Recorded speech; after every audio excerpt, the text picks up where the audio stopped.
cannot detain and deport your way to a better immigration system. Real reform takes time, it takes planning, it takes, shockingly, working with Congress. And what's happening right now is messy, it's unlawful, it is, quite frankly, an authoritarian exercise. It's about generating fear. It's a terror campaign. And the Department of Homeland Security, as we've talked about today, is completely and totally out of control. ICE has become a paramilitary force, and our Republican colleagues just infused it with billions and billions of more dollars so they can continue their terror campaign. It operates completely lawlessly without any accountability, with masks, no ID, unmarked cars. You've all talked about it today. It's all deeply, deeply disturbing.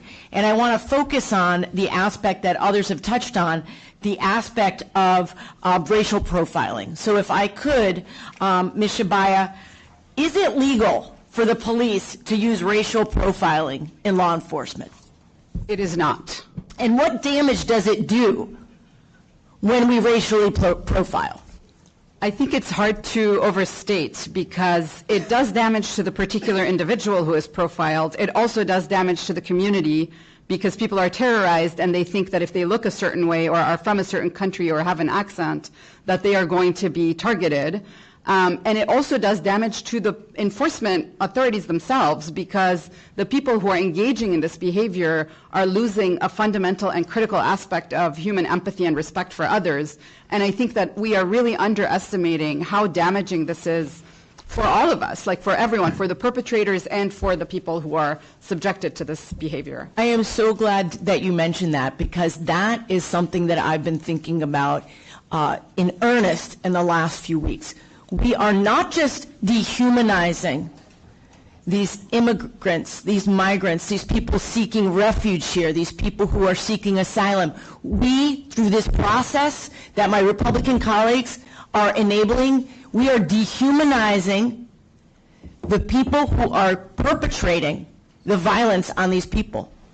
They are losing their humanity. They are losing their compassion and empathy. And this is something that has happened the world over, right? This is not a surprise. This is what happens. People forget their own humanity, and that is to the detriment of all of us. I see that my time has expired. I cannot thank you enough for spending the time with us today. We're not letting this go. We're not letting it go. I yield back.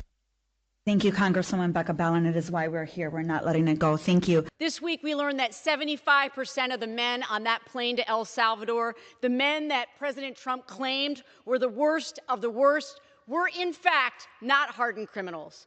Are we surprised that it was another example of optics over evidence? 75% of these men, no criminal charges in the United States. One of these men, 31-year-old Andre Hernandez Ramirez, who was snatched off the streets, put on a plane to El Salvador to rot in prison.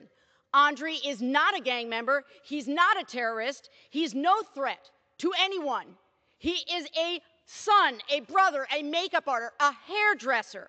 He is a man who fled his home country to come to the United States because he feared for his life because he's gay. We are being lied to. These kinds of cruel tactics are not necessary to keep us safe. This is about taking away due process, intimidating us into silence and submission.